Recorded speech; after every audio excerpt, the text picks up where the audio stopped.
Olha, eu penso que todo menino, na minha época, né, quando a Ferroviária disputava a primeira divisão, todo menino que gostava de futebol sonhava em jogar na Ferroviária. Então eu não era diferente. Todos sabem, eu nasci e cresci. Eu nasci em Araraquara, eu vim para cá muito criança, né, com 5 anos de idade, mas cresci num bairro na época de periferia. E a principal diversão dos meninos da periferia era você ir num terreno baldio, né, você mesmo capinava o terreno, pegava algumas varas de bambu, né, 6 necessariamente, e você fazia 2 gols, arrumava uma bola e pronto, a diversão estava pronta, né? Então esse era o lazer dos meninos da minha época, e esse lazer me levou para o futebol amador da cidade, né?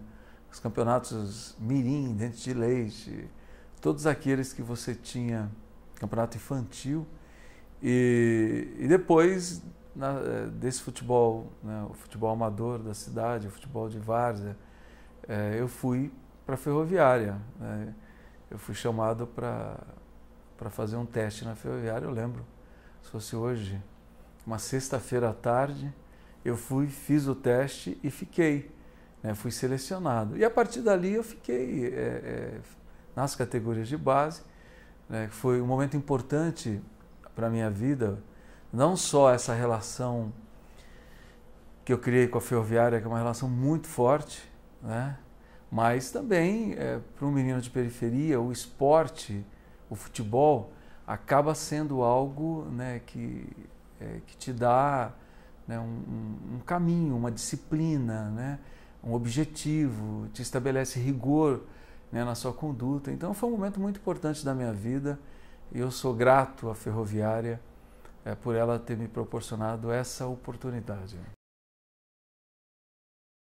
Eu era zagueiro, né? No futebol de menino, geralmente o menino, a criança, você nunca define muito a posição, né? Como eu sempre, para a minha época, eu sempre corri muito, eu era muito rápido, né? Então, até porque moleque criado na periferia, você corre, né? Você aprende a correr, você gosta de correr, a diversão é correr.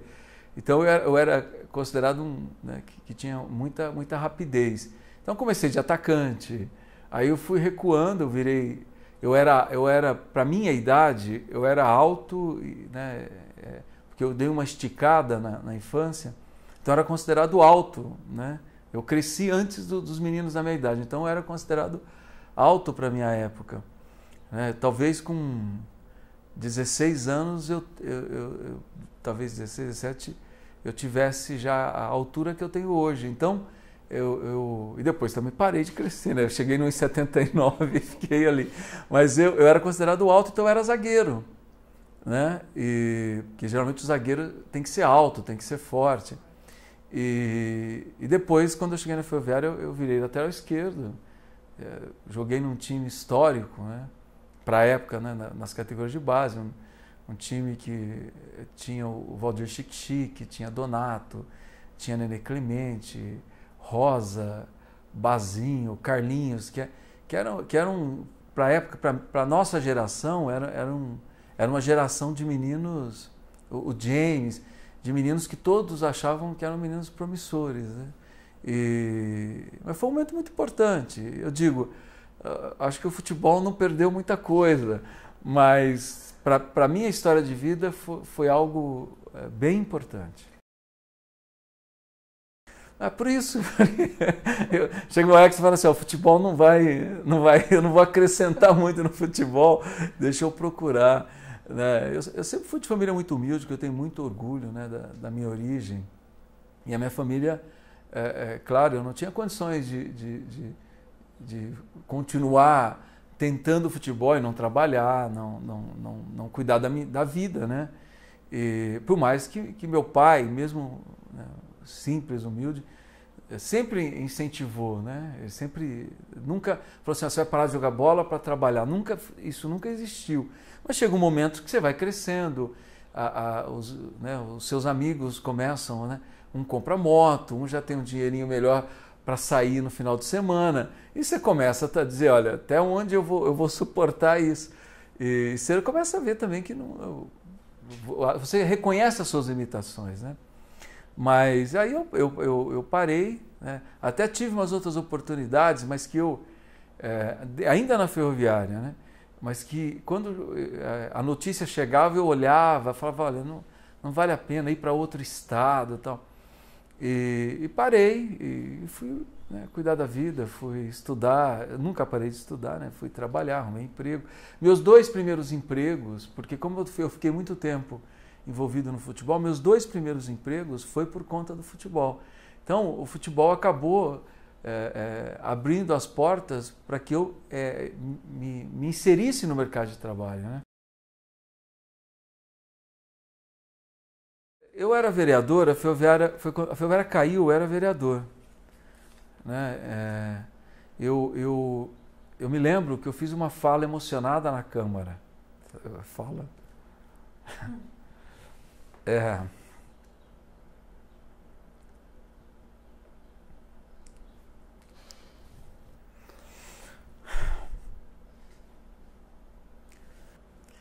Era como se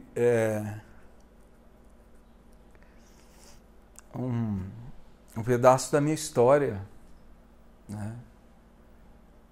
Da minha história de vida naquele... E eu garoto, né? Eu era vereador, eu tinha 30 e poucos anos, né? Eu me elegi vereador muito cedo, com 27 anos. Então, a Ferroviária tinha muito peso na minha vida, eu acho que na vida de todo mundo de Araraquara. E eu fui tentar falar da dor que era ver a Ferroviária caindo, e eu não consegui falar. Como eu não, só de lembrar eu não consigo falar agora. E eu não consegui ajudar, porque o vereador você tem pouca coisa, né, a fazer. Mas eu tentava, né? Eu tentava desesperadamente, pegava rifa, saía vendendo rifas para tentar ajudar a Ferroviária, uma coisa era pouco racional, né, e muito emotiva.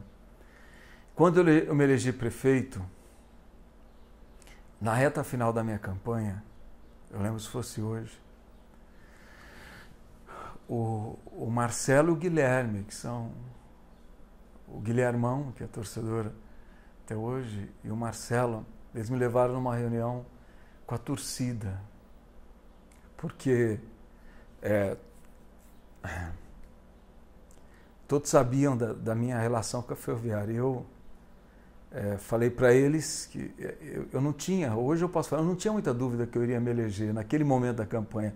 Eu tinha segurança que eu ia me eleger. Eu falei assim, olha, eu não vou falar nada para vocês agora, mas a Ferroviária não vai ficar onde está, né? E ela já estava na A3, ela já tinha despencado, o patrimônio dela indo a leilão, ela assim, era uma coisa de terra arrasada.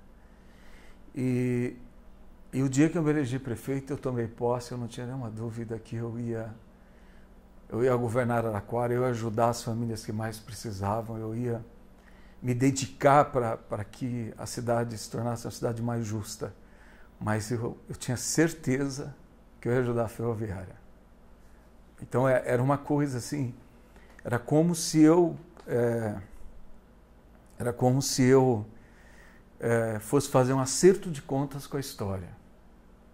Era como se eu fosse fazer um acerto de contas com a história, com a Ferroviária, que tinha sido tão importante na minha vida, como na vida de todos os meninos da minha geração da cidade de Araraquara. E aí a história, o restante todo mundo sabe, a reunião no gabinete para criar a Ferroviária SA.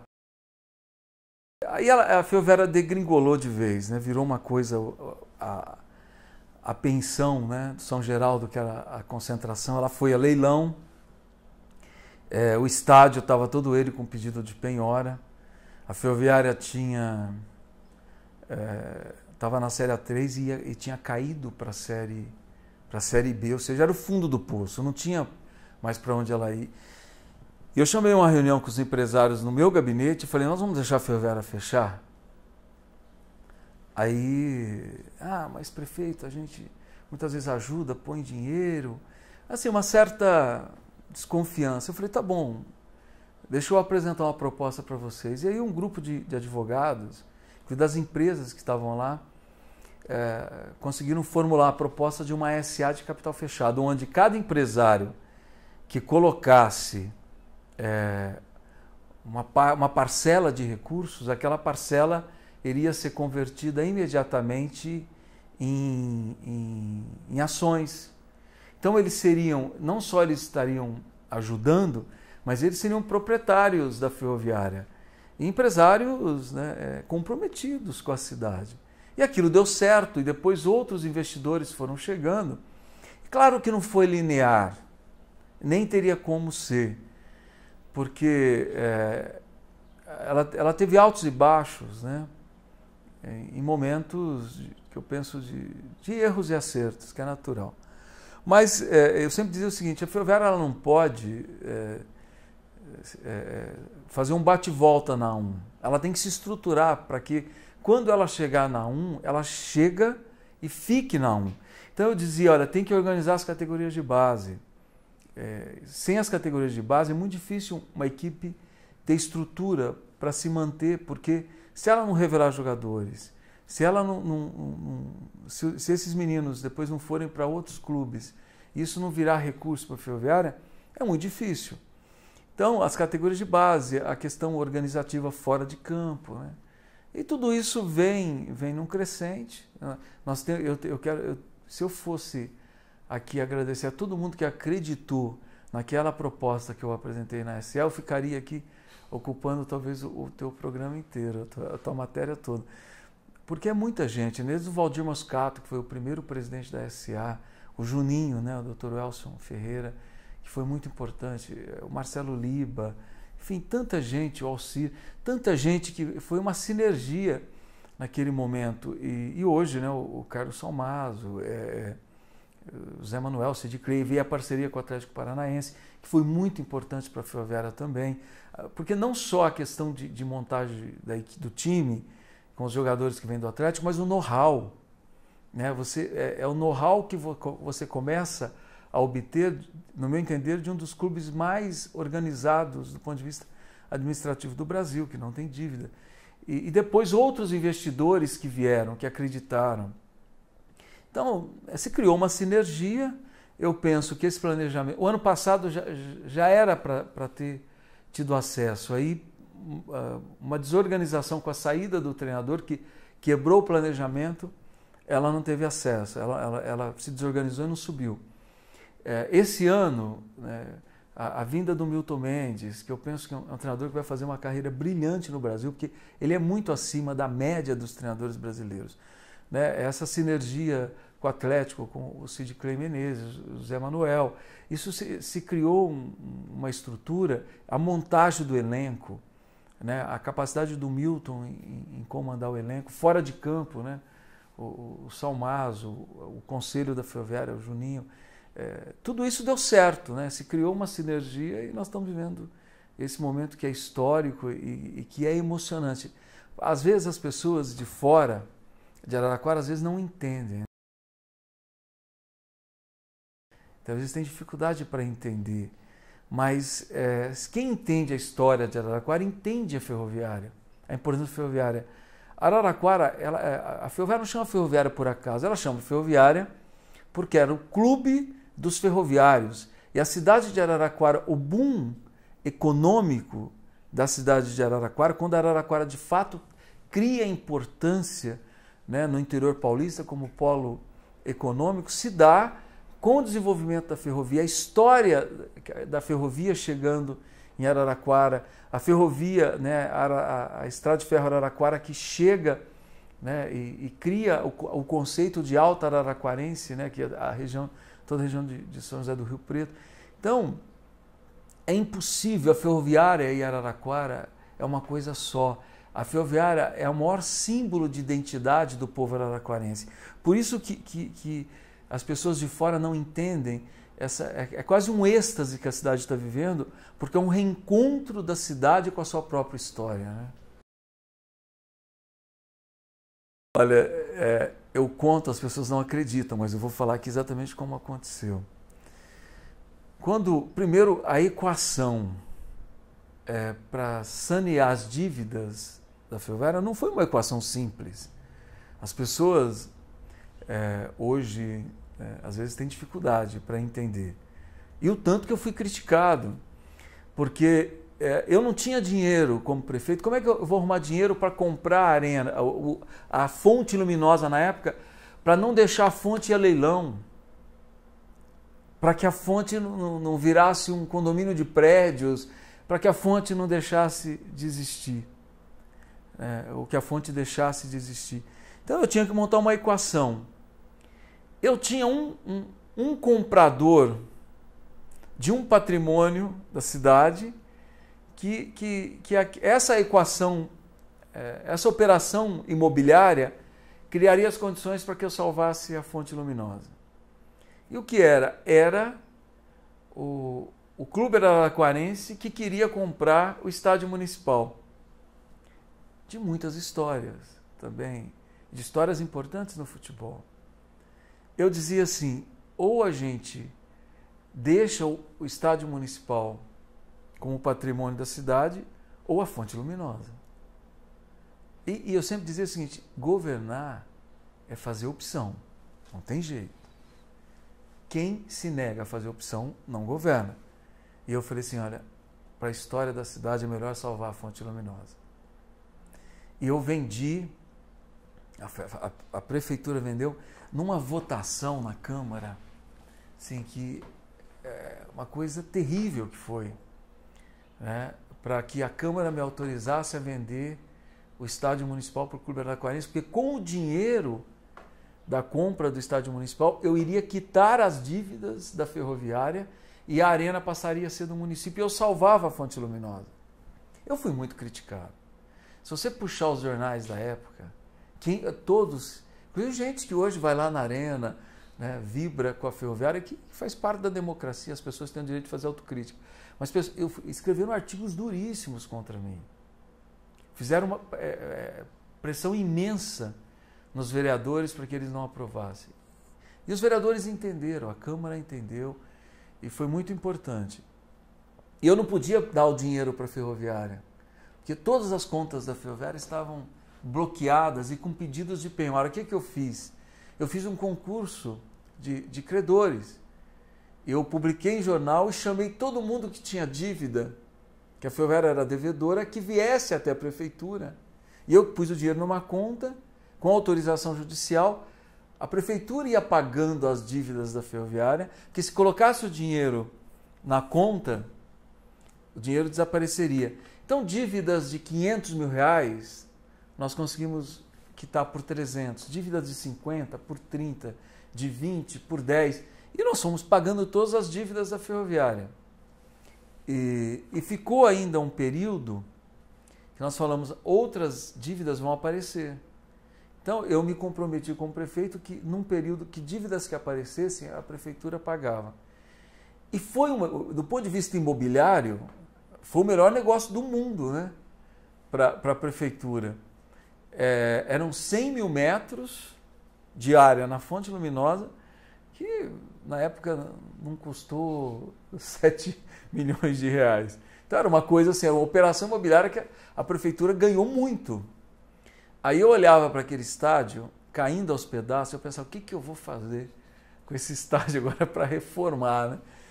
E eu peguei e levei um projeto para o presidente Lula na época, um projeto de reforma. E ele chamou o ministro Orlando e pediu para o ministro Orlando me atender. Eu entrei com um projeto de 7 mil reais, 7 milhões de reais. E o ministro Orlando me autorizou a fazer uma reforma de 7 milhões de reais. Aí, teve um dia que na virada do ano, 2007 para 2008, o Orlando me liga e fala assim, Edinho, você não tinha um projeto maior de reforma da fonte luminosa? Eu falei, eu tinha. Ele falou, então entra com o projeto porque, não vou falar aqui, uma cidade não apresentou projeto e tem um dinheiro aqui. Aí eu peguei e falei assim, tá, Orlando, quando que eu posso apresentar o projeto? Ele falou assim, segunda-feira, numa sexta. Eu não tinha projeto, coisa nenhuma, entendeu? Aí eu liguei para o Walter Rossato, e falei, Walter, nós temos que apresentar um projeto da segunda fase de reforma da fonte luminosa até segunda-feira. E toda a engenharia da prefeitura trabalhou, e segunda-feira eu estava com a segunda fase do projeto lá. Então eu já tinha 14 milhões, né, para reformar a arena. Aí virou o ano, eu cheguei e falei, Orlando, se você me der mais 5 milhões, eu entrego a arena reformada inteirinha. Aí ele, não, mas não é possível. Então, e eu, com a ajuda do presidente Lula, na verdade, não foram 5, foram 7. Aí eu cheguei a 21 milhões de reais, que foi o projeto inteiro, e a prefeitura tinha que entrar com 5. E eu não queria pegar dinheiro do orçamento. O que eu fiz? Lá atrás, eu comprei, a prefeitura comprou os pavilhões da Facira por 5 milhões de reais. Né? Porque o governo do estado queria vender e os pavilhões eram importantes. A Facira era uma feira histórica, uma feira importante para a cidade. Eu fui lá como prefeito e comprei. Na verdade, eu vendi o hotel, que a prefeitura era dona de um hotel que não tinha sentido, e com o dinheiro eu comprei aquela área. E eu fui na FUNCEF, que é o Fundo de Pensão dos Funcionários da Caixa Econômica Federal, e apresentei um projeto para que a FUNCEF fizesse um hotel e um shopping center ali ao lado da arena, para eu fazer aquele espaço virar um espaço de comércio, né, e de eventos.